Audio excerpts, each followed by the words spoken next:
What do you get when you combine woodworking and dance? Well, you get a dancing woodworker, of course. Or maybe you just get the Texas Chainsaw Massacre. But that is not the topic of today's video. Today we're going to be making something a bit different than what I normally make. Go ahead and roll the intro.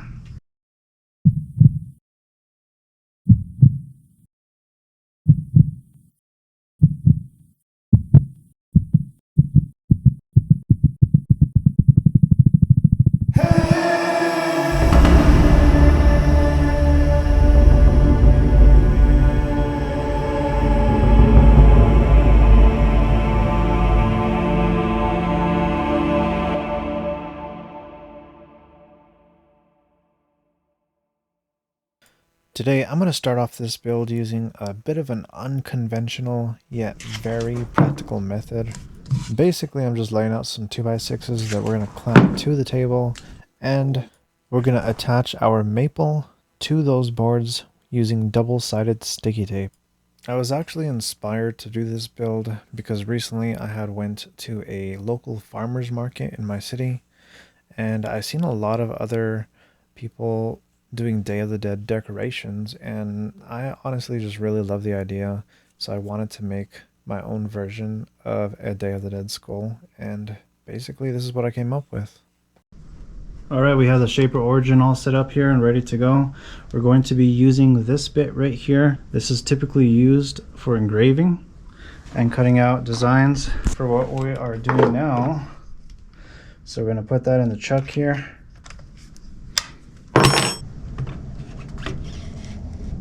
We can start scanning the shaper tape on our piece. So you go around it like that, and it's going to look at all these little dominoes and take a picture of them. Once that is complete, we set our depth. I think we're going to go 0.20, which is 1/5 of an inch. We set the type of bit we have in there. We do what is called Z-touch, which that just comes down and it touches the wood so it knows how high it is from the wood. So check this out. I just want to show you guys here. This is the design that I came up with on the iPad. Oh, hold on. It's not formatted properly. I'm gonna have to redo it. So dang it. Right, so since I had to come inside real quick, I figured I'd show you guys this real quick. To do the design, I use this orange looking app right here. It's called Linearity. So we click on that, and that's the design right there. I spent about 2 to 3 days roughly drawing it out using the Apple Pencil here. I have made about 1 or 2 designs with this software before, so I'm pretty familiar with it now that I've been using it for quite a few days. And I have to say, I really like it. I think it's a great app. So if you guys are looking for an art app to use for your CNC or Shaper Origin, Linearity is a pretty good one for the iPad. Alternatively, I also like to use Inkscape on the computer, so that's another pretty good one in my opinion. Okay, I figured it out. I figured out what the formatting problem was. Apparently it doesn't like color, so all I had to do was swipe the color off of here and I re-uploaded it. And it's just the lines, so that's all I had to do. It was a pretty simple fix. But another problem came up. I noticed when I first uploaded it, it seemed kind of squashed down. I don't really know why. I'll have to figure that one out another time, but I could rescale it from right here, so I fixed that right up. If any of you guys know why the picture uploaded a little bit squashed, let me know in the comments.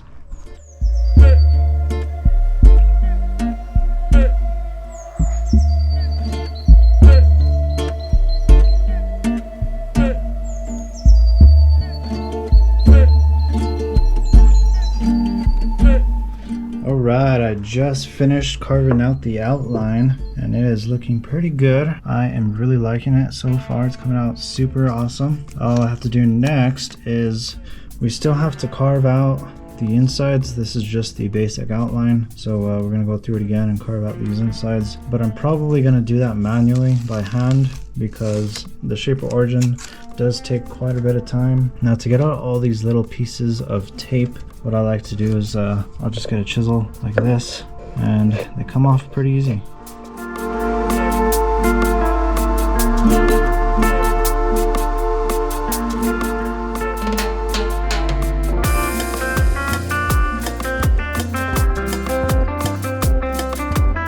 tape off, this is how it's looking. It's looking awesome.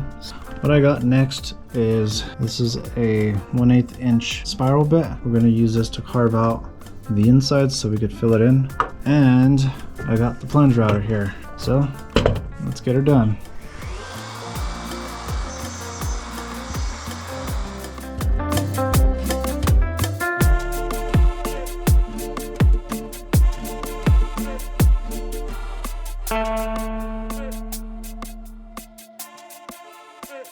We're back in Quarter Black. It's the next day once again. I took a break from this project last night and I showed it to my mother. She absolutely loved it, and I know many other people are going to love it as well. So I'm going to finish carving this out. We just have to carve out the insides. It's just going to take some time. I am using the plunge router still, so let's get to it.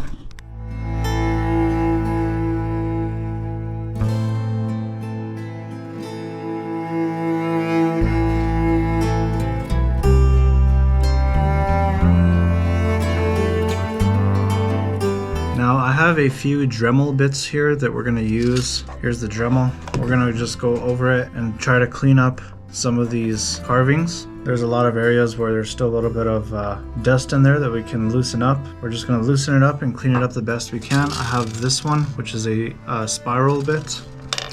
And then we have some of these more abrasive bits. Not really sure which ones will work better, but we're going to give them a shot and find out.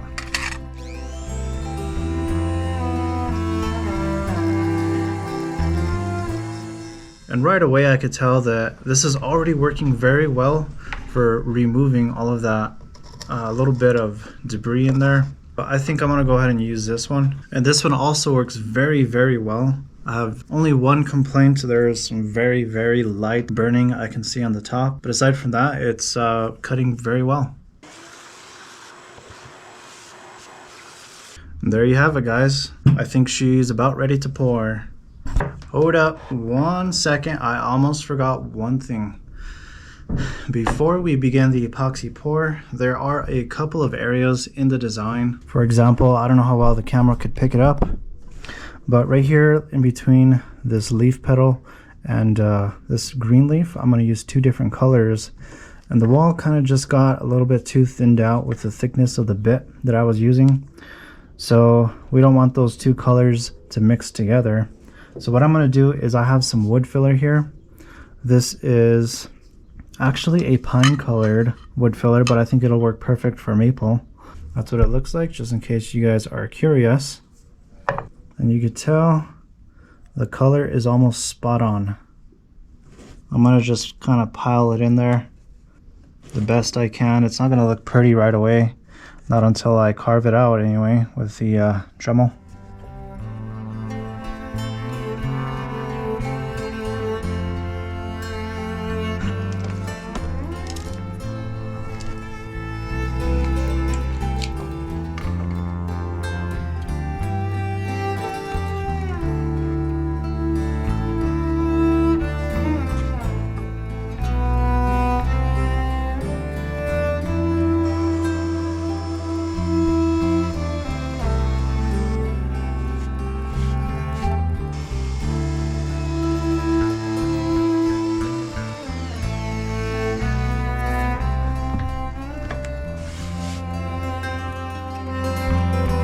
Now, I don't know why, but for some reason at this point in the project, I completely forgot to record me doing the epoxy pour.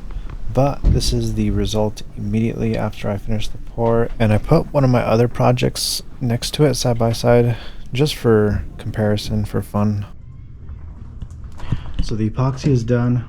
We're now going to send it through the planer to remove all of the excessive epoxy on top and re-flatten it back out.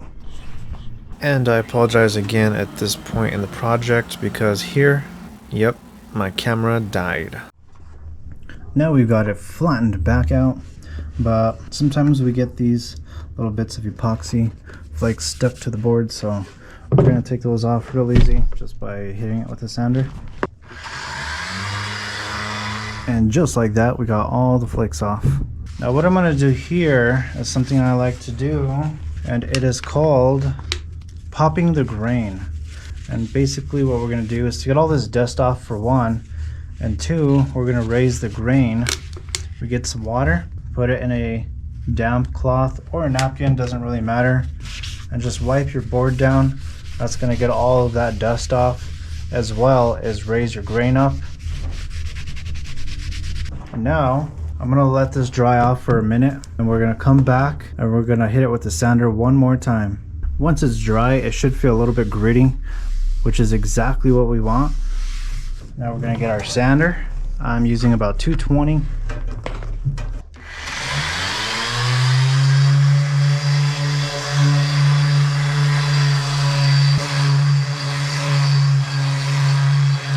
After less than a minute, your board should be feeling buttery smooth. For this next part, we're over here at the table saw, the beautiful brand new table saw. What we're gonna do is we're gonna cut some 45s along the perimeter on the bottom of the board. We're gonna come around here to the side and turn our wheel until this reaches 45. And just like that, we have it at a perfect 45. It is a little bit dusty because right now I am just using this rigid shop vac for dust collection. But once I make enough money, I will be upgrading this thing to some better dust collection. If you guys would be interested in supporting me and my channel and my business, check out my craft at mycraftmanship.com. Link will be in the description.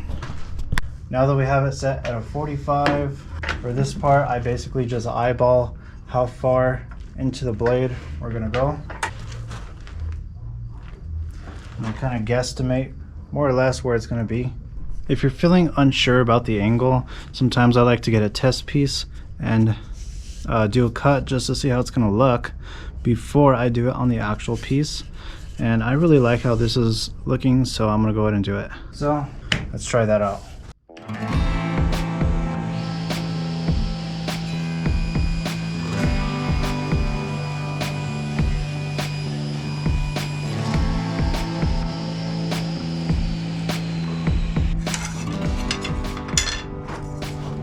Check that out. Nice little drumstick. Not bad, but it's kind of little. I want it to be a little bit bigger, so we're going to creep up on it. Move it over, say 1 or 2/16.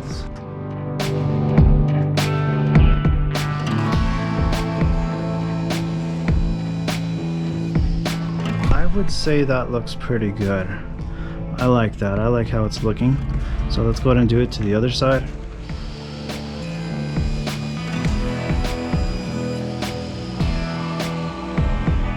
Now for this next part, we're gonna use the miter gauge to get the 45 on the ends here.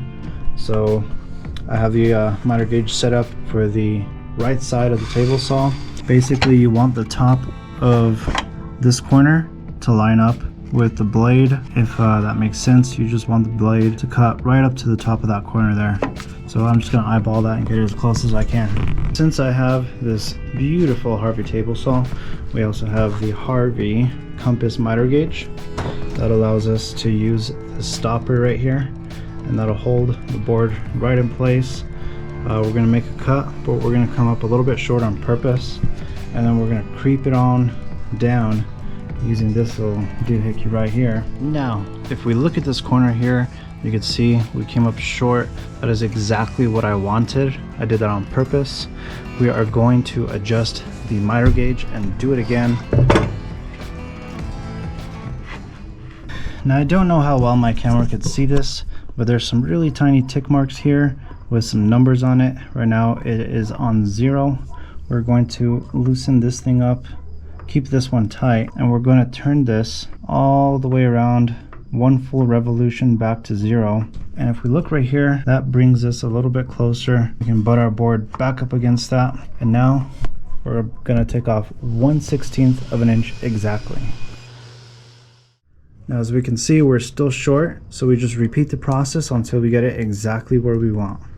All right, we got all the bottom corners done. They're looking great. Next, we're gonna bring it over here to the router table, and I'm gonna put a very small beveled edge on the top corner so we can get rid of this corner here. Now I have this thing rigged up so that the shop vac is also pulling sawdust from the router table. I have a switch down here that turns off and on both the shop vac and the router at the same time. I have to turn the switch on for the router for it to work. Oh, almost fucked up. I always forget to take this off. God, that is a mess up. So that is how that works, in case anybody was curious. So let's get her done.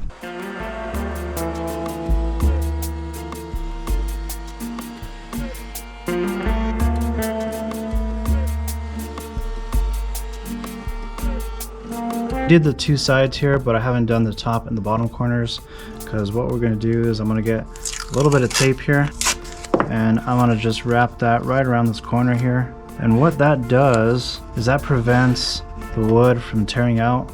It prevents the router bit from tearing wood out of this corner here, because that tends to happen due to the grain running this direction.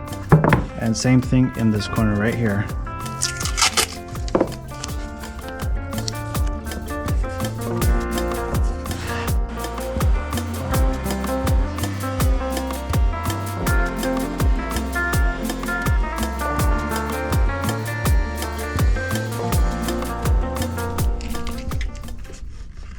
Alright, we're almost ready to pour the final finish. I'm going to be using this super glaze epoxy, but before that, what I'm going to do is I have a level.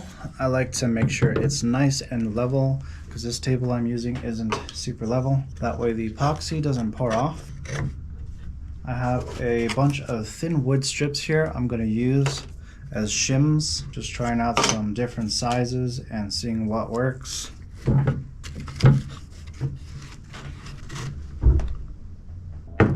Now that is certainly not perfect, but it's close. Cool, I think we got it. We sure do. It appears to be level on all sides, and we are ready for epoxy. Now, I have my PPE right here. This is my personal protection, because believe it or not, some epoxies can be pretty toxic depending on the brand. If you do not have PPE, I do recommend epoxy is a pretty good one.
I should have actually finished the backside before pouring the epoxy, but in order for me to finish these beveled edges without getting polyurethane on top of the epoxy, we're going to be using some of this tape.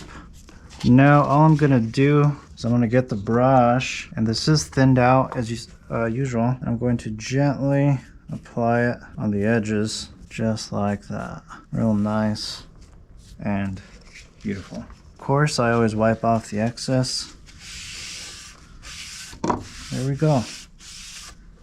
Just like that. Easy peasy, lemon squeezy. So I made this quick little spot on the wall I can go ahead and just put these boards up and lean them up against the side like that. And the purpose of this is so that we're not putting a bunch of weight on the face of it. I don't want the finish getting messed up in any way. So with it just gently leaning on the face takes a lot of that weight off, and we can coat it real quick and let it dry. So that's what we're gonna do. You're giving me wind and rain. You're some kind of butterfly. Baby, you give me midnight. You whip up my appetite. Don't leave me here high and dry. Oh, well, I don't wanna jinx it, baby. These are coming out pretty great. I do have a few coats on this one already. It's starting to come out. Once you have a few coats, you want to let it sit for a couple hours or overnight if you like, and then come back and do it again. I've already done about 2 sessions on it, and you can see that sheen really starting to come out. So it's a super easy finish to do, but it does take some time. So we have a little bit of this left over from last night. We're gonna give it one more coat.